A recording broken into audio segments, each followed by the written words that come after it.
Hello and welcome to a new video. My name is Herwig and today we will answer a question which was asked on the platform Reddit in the plastic group. So the question is, who would I go to get help choosing the right plastic for a product? I have no idea where to start, and this is what we will answer today in this video. Okay, let us start. In terms of polymer material selection, defining the part requirements is the common starting point. So this is already the first answer to this question. Where to start with, it's the product or part requirements, and those requirements are nothing else than a set of two questions. On the one hand we have functionality questions, and on the other hand we have selection factor questions. And when we look into the functionality questions, so what are such typical questions? So for example, we start with the performance. So what are the performance requirements? Do we have structural requirements, optical requirements, or some other performance requirements? When we look at the part, do we want to combine multiple parts of function, or is it a standalone part? And interesting to understand is also the structural load of the part. So do we have a static load, a dynamic load, a cycling? Is it more impact? And also the environmental impact we have to assess. So what is the chemical exposure? Which temperatures are involved? Is it room temperature applications, or is it high temperature application? And also the time involved. Is it just single use, or is it long-term use in a car?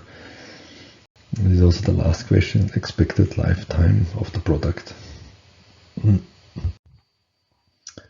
And so this was the first set, and then the other are the selection factor questions, and those I've divided into 6 different groups. The first group is the service environment of your part. So we start with the operating temperature. So is it high, low, how long, is thermal expansion a topic? Then the exposure to chemicals, solvents, lubricants, salt, any other chemical. Also exposure to water or humidity, and also UV stability. So when you want to use the part outside, or is it a more indoor environment? Second set is the regulatory requirements.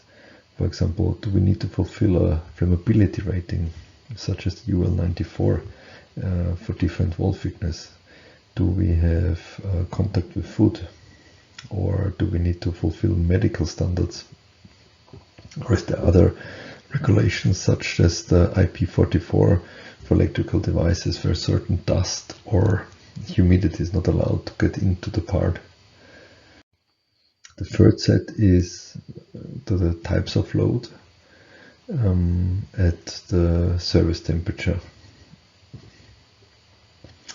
So do we have a continuous load, which we can represent by the Young modulus, and creep resistance? Do we have intermittent load, which can be reflected by tensile strength? Do we have impact, so where we can use impact strength? Or do we have fatigue, which can be represented by cycles to failure, where we can use Euler curves, for example? The fourth set is other considerations, such as dimensions and tolerances. We need to meet the electrical properties, such as the CTI, Vian fraction, thermal.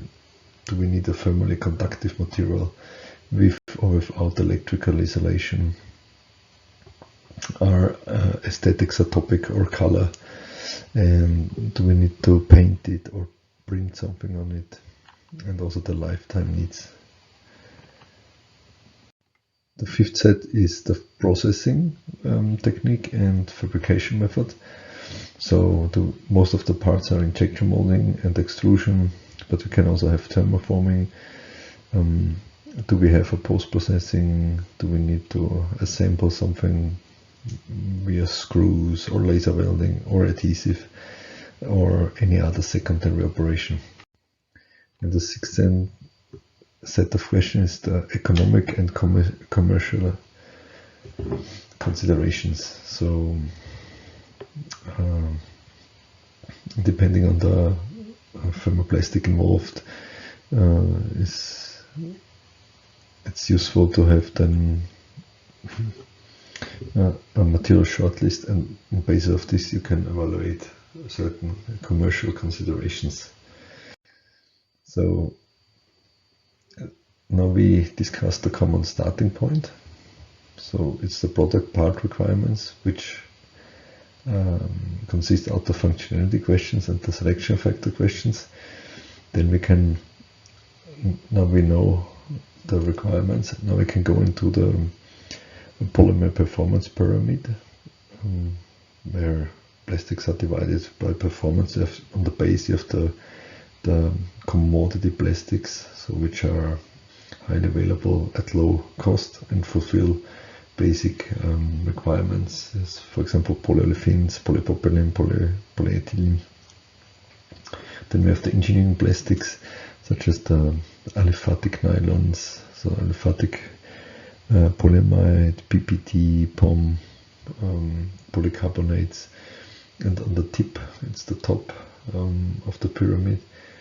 We have then like a PPS, we have semi-aromatic PPAs, we have polyether ketones, polysulfones,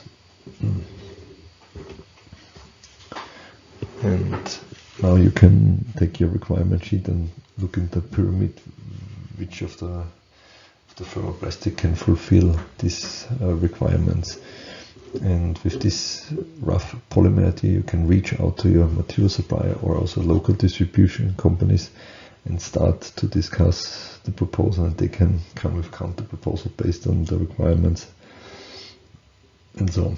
Or you can also contact me, I can also help you in the support of finding the optimum material and also the supplier.